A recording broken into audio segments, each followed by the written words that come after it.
Hey everyone, so we're finally at the point where suddenly we've studied two whole theories of what's distinctive about art. So, as we've seen, we studied first Plato and Aristotle's representation theories, which claim that, look, if you really want to understand what's going on with art, you have to think about it fundamentally as an activity that represents something else. Then we looked last week at expression theories from Collingwood and others, and there the idea was, well, it's you don't have to really look at the representational content of work. What's really important is the fact that they're expressing emotions in some way or another. Well, that leads us to this week, and we're going to take a look at what I'm calling aestheticist theories of art. So these are theories that say, well, you don't really have to think necessarily about the representational content of art or any particular way in which it expresses emotions of the kind that Tolstoy was talking about. What's unique about art is that it expresses a very particular kind of feeling. In particular, what are called aesthetic feelings. And examples of these are beauty, by which we mean, well, beauty, the everyday use in which you and I and others use that term. And then another thing that is often called the sublime, which folks don't really talk about in day-to-day use very much. Sometimes people will say, oh, that's sublime, but there's no great thought to exactly what that is, but it's been an important notion throughout the history of Western aesthetics, at least since the 1700s or so. So this week we're going to talk about just what is the nature of beauty? What is it that we're doing when we judge that something is beautiful? And then next week we'll take a look at the second sort of aesthetic feeling, the sublime, and get a handle on what that is. So this week we're taking a look at beauty, and right off the bat we can start asking lots of questions about just like what is beauty? If I say, oh wow, that song, that is so beautiful, you can ask right off the bat, well, just what are you saying it is? What kind of a judgment are you making about it when you judge that it's beautiful? And then you can ask this interesting psychological question, namely, wow, what is it about our minds? How are our minds made such that we're able to make these judgments about things that are beautiful and things that are not? So, what I'm going to do in this series of videos is go through the work of Immanuel Kant.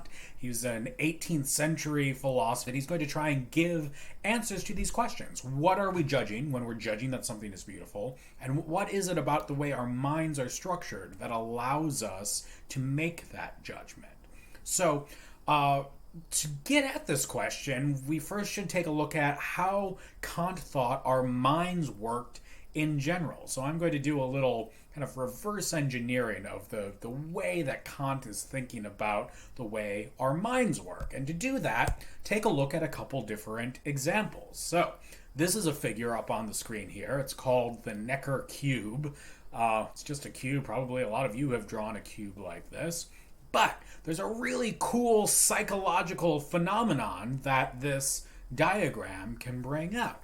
Now, some of you, as you look at this thing, you probably realize that this corner right here that I'm highlighting with the mouse, that corner is the corner that looks like it's closest to you.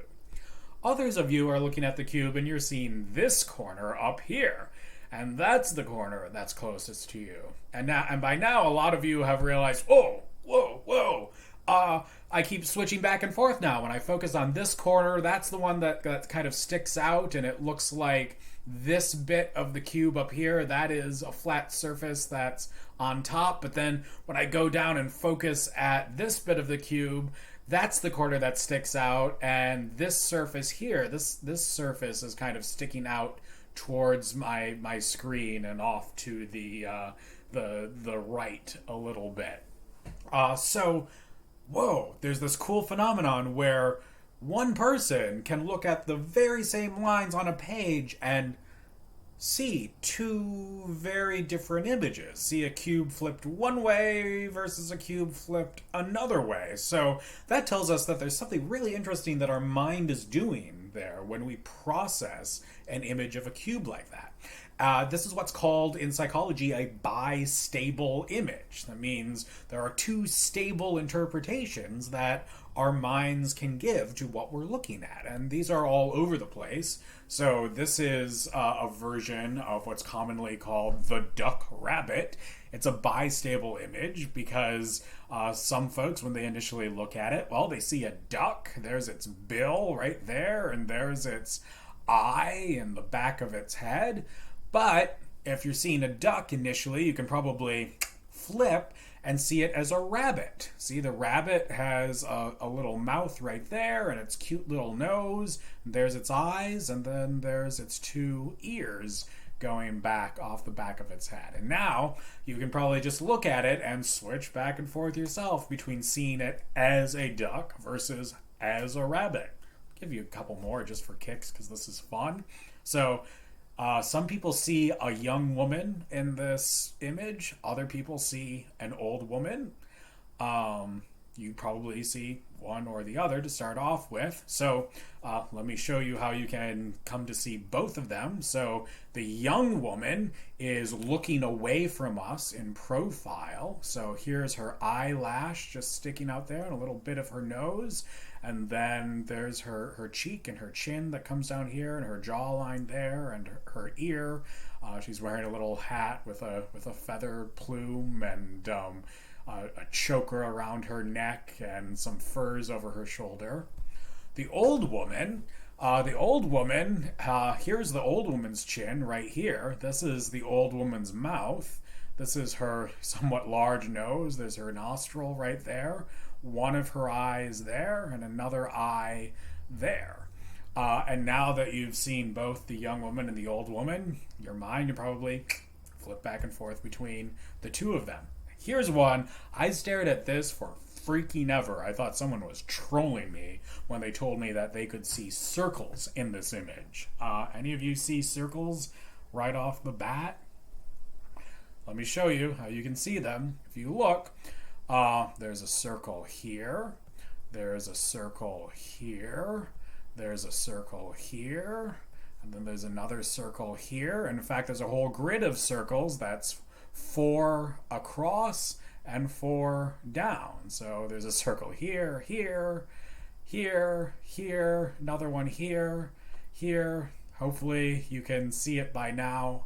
And again, you can flip back and forth between seeing this kind of as like 16 circles kind of floating in space against a background, or see it as this series of rectangles.